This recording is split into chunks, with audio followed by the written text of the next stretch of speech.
Start.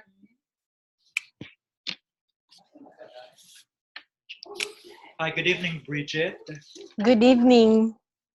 Good evening. Good evening, everyone. We'll ask you 8 questions. For each question, you have 3 minutes to answer the question. Once you hear the bell, you have to wrap up your answer. Let's start with, will you kindly describe your personal or professional experience which has prepared you to be an essential component of your school? Describe your personal and professional experience which has prepared you to be an essential component of your school. All right. On the professional side, I have attended several continuing education, several professional development. I have observed teachers, peers, and I have watched videos of other teachers deliver lessons. And I looked at our curriculum, the content of how it is taught. And I attend current conferences, like reading conferences that's given in our district. And for my personal, well, I try to prepare myself every day. I come to school even when the school is closed, and I'm always the last to leave. And I do teacher preparation. All the materials that I use for the whole day, I have it prepared, and I prepare lesson. I teach with intention, meaningful lesson, and meaningful task. I put so much hour because every kid is different. They learn different ways. So I put no excuse for failure. I make research, and I have books to back me up. Okay, next question. Describe a lesson plan you have developed that was successfully implemented, and how did you assess the student learning and the effectiveness of the lesson? I repeat. All right. Okay. Describe a lesson plan you have developed that was successfully implemented, and how did you assess student learning and the effectiveness of the lesson? All right. The lesson that I have developed is, in fact, it's the one that I demonstrated this morning. I mean, this afternoon, and I use to monitor for check for understanding. I use the MRS bags, which composes the whiteboard manipulatives, and it got 10 frames, counters. Reason being, it allows me to It allows me to monitor understanding in a timely manner. So I can right away give a feedback to my students during the learning process. And I create teacher-made tests, and I use aggressive monitoring as the kids are learning their lessons and they're doing guided practice and independent work. I go around, monitor if they have understood the lesson. Thank you. Next question. How do you establish a culture for learning and positive behavior in your classroom?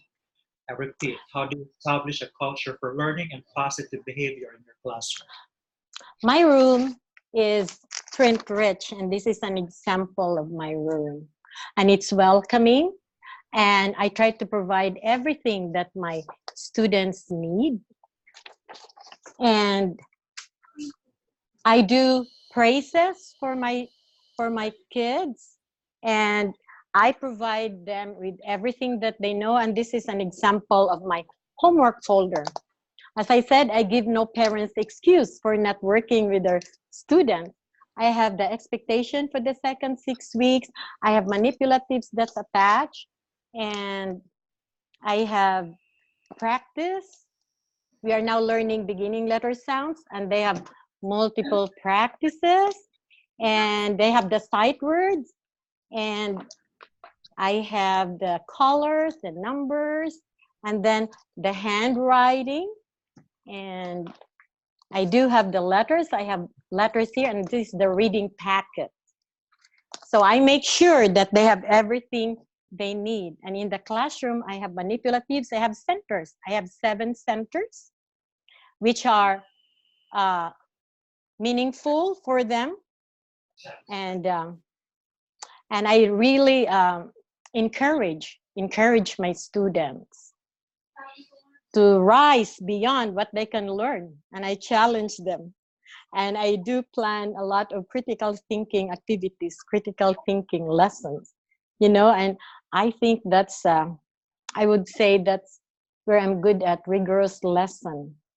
And so the lesson this morning that I presented was about, I did a high order thinking.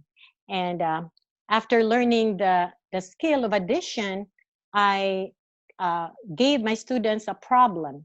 And this would be an example. It was about the dogs today. How many paws would 2 dogs have, dirty paws?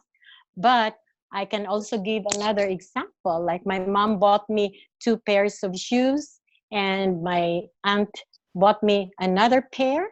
So I would ask the students to use your background knowledge of what a pair is. And then when the students get the answer, it will be a total of 6. And then I would extend it to, if you box the shoes, how many boxes would you have? So my lesson would have challenges, and it really drives me. Okay, thank you. Next question. Describe a time when a student was not interested in the lesson you were teaching. How did you keep that student involved in the lesson? I repeat, describe a time when a student was not interested in the lesson you were teaching, and how did you keep that student involved in the lesson? Right. First, I would want, after observation that the student is not interested, I will talk with parents. What is going on in the house? There might be some challenges in the house. And if there's none, I would talk conference with the student what his interests are. And parents do tell me what their interest is. And maybe if the child is not challenged enough, I would create more rigorous tasks for him or for her. And for those who are struggling, because not all students who know also lose interest. Most of them are the strugglers. So I would really give a lot of praise, and they're always in my small group, and I will make conversations with them. I will build their self-confidence. And for every victory, for every small learning and growth that they do, I celebrate it. And I did that with I have a kid who hardly talks.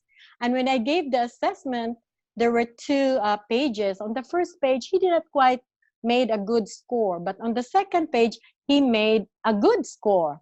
So I was giving prizes for everyone. And after that, I saw the change in his face. I saw the demeanor, and now he's motivated to do good. Even just for the prize, it's good enough for now. I would do anything to make them learn and be interested and create fun lessons. I integrate music, and they love that. Children react better with music. Yes.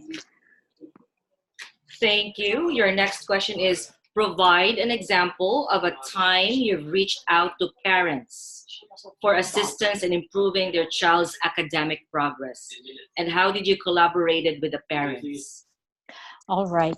To me, at the start of the year, I conference with parents. I put up a parent workshop, and I always want to start on the right note.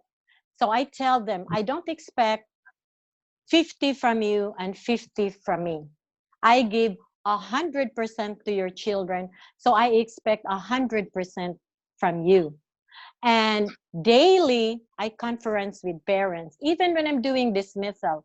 And whatever the kid is struggling that day, I would take a screenshot and send it to parents with permission already. That is my way of notifying them, letting them know that there's something they need to do at home. I take a screenshot of the lesson for the day if their kids have struggled, and I send it right away. And I will say, please kindly work with him at home. And I do also one-on-one workshop with parents, how to teach the skill. I don't wait for parent conferences. I schedule conferences every now and then. Whoever needs assistance, I schedule conferences. Thank you. And your next question is asking you to describe a specific example of how you have utilized what you have learned through professional development activities that have improved your instructional skills. Yes, I went to one of the reading conferences, and they handed us this book, and I really find it very helpful. It's from Jennifer Seravallo. Okay. It has 300 strategies for reading. It's for reading. And for those children, my kids are in kindergarten, they just flip through the pages. So I showed them how to finger linger.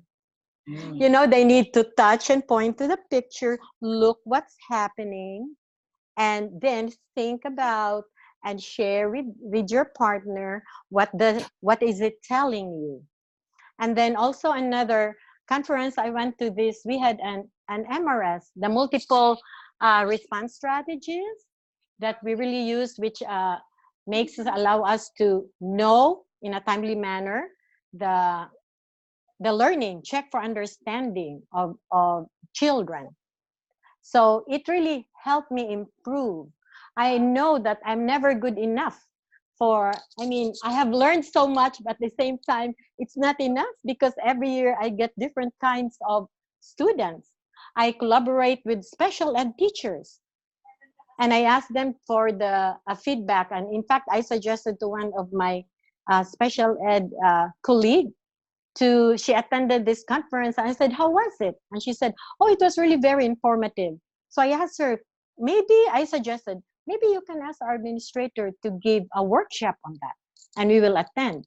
Because sometimes teachers are at a loss on what to do with our SPED students, but they are there. They're there every day. And so we should know more on how to handle them. And I even made a research on how technology can help our special ed students. Yes, and I read about autism. I read about all the special needs, that the handicap that they have. Right. So talking about sharing, can you describe more of an experience or two that you're able to share to colleagues in the Philippines or in a different country, and best practices that you have shared to colleagues, right in a different country? In a different country, so it will be Cebu. I have when I go home, I reach out. I have some members of my community before who are now teachers. And so we collaborate, and I asked them, can I visit your school? It's an international school. And what I really introduced was this MRS, because I gave a workshop on this with the whole feeder. It was 14 schools, and I gave a workshop to the teachers, because this is really very, very informative right then and there for teachers. We don't have to wait for written tests to know where they stand, to know if they have grasped the lesson. And I have reached out on other districts. I have not in the Philippines. It's just a few, and I did go to your AFTA in Cebu at the university. What's that? Normal School University, but we had a hard time getting in, and so my husband and I are thinking about that. The next time we go home this summer, we will get involved more. And I do even plan, I'm starting to collect materials, because I have tons of supplies and materials, and it would really be put to good use, especially in our country. Yes, in fact, I have one box waiting. Thank you to be so much. sent. Yes. And lastly, this is going to ask about your overall philosophy in education. So why do teachers like Miss Matayabas teach? All right. I think not only for my expertise in my content, because I'm a reflective practitioner, I teach with intention. I make sure that every kid that exits kindergarten, especially exits my classroom, has shown growth and have learned to prepare him for the next grade level. One of my philosophy would be good relationships with parents. And if I win the parents over, it's already a win-win. Family involvement, personalized communication. When they come to school for conferences, I prepare snacks. And I get invited to their homes as well for dinner, for celebrations. And with and I think of ways on how uh, to get through them through communication, because some parents are not, as they are handicapped in their communication skills. Especially I teach general ed, and I try to learn as much Spanish, and I have a couple of parents who are Spanish speaking. So I've even gone to 3 Spanish classes that was offered in the district, and then they feel comfortable when they speak with me in their own native tongue. So if I could not understand, I will always make sure that I have an interpreter. And my communication that goes out to them are always in bilingual 2 languages, the English and the Spanish. Thank you so much. Okay. Now that we have completed this interview, is there any additional information or parting message you would like to share with us so we can finally decide as a panel to confer you the America's Finest Teaching Award, Ulirang Guro 2019? Any message? Well, I think in Dallas, our students, especially we are an inner city, our students are beset with so much challenges. Family life, values and morals, the environment, even technology. Parents don't work much with their kids, unlike in our country. They just leave their kids to uh, the videos are now the babysitters, and it really affects their learning. And another thing also is my classroom management. I am proactive, and I always believe in preventive. If I have a student who is behaviorally challenged, I try to put him in a situation where he can behave, where he can succeed. I always help him out, and I have read a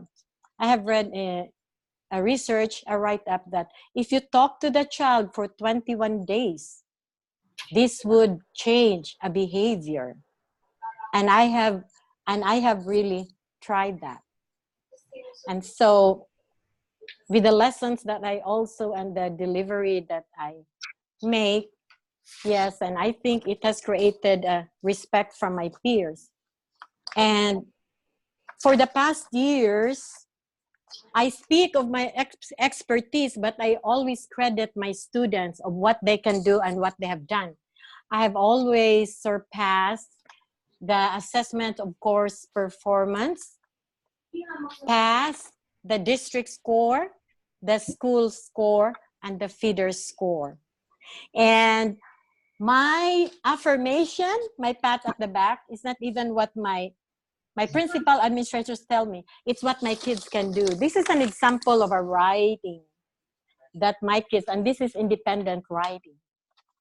Yes, and I have this displayed on the outside. And one activity that I do, which really excites my parents, is my year-end program. This is an example. Because if I think I will not only develop the academic side of the child, It has to be the whole child. If nothing else, he cannot go to college. At least he has skills. He can dance, he can paint, and finding their interest. And the parents always look forward to my presentations. Yeah, and I sew costumes for them. I choreograph. Yes, and well, I spent everything. And then just to see their kid up there dancing, that's already a big. I think it's even more important. They come more for that than they are more enticed to come than even for sometimes parent conferences. They really love to see their children perform. Thank you. So that Okay. Yeah. Do you have any question for us? I think there's none at the moment. So I hope you can bring your entire family to New York as we bestowed the Ulirang Guro 2019. In the meantime, yeah, thank you. Thank you so much for your time. It's really a pleasure to talk to you and to share experience. And we learned so much from this conversation. And we hope to see you in New York. And It's my pleasure. Wait for the email coming from AFTA. Thank you so much. All right, thank you. You too. Enjoy your weekend. You too. Goodbye. You can leave in the meeting room, ate.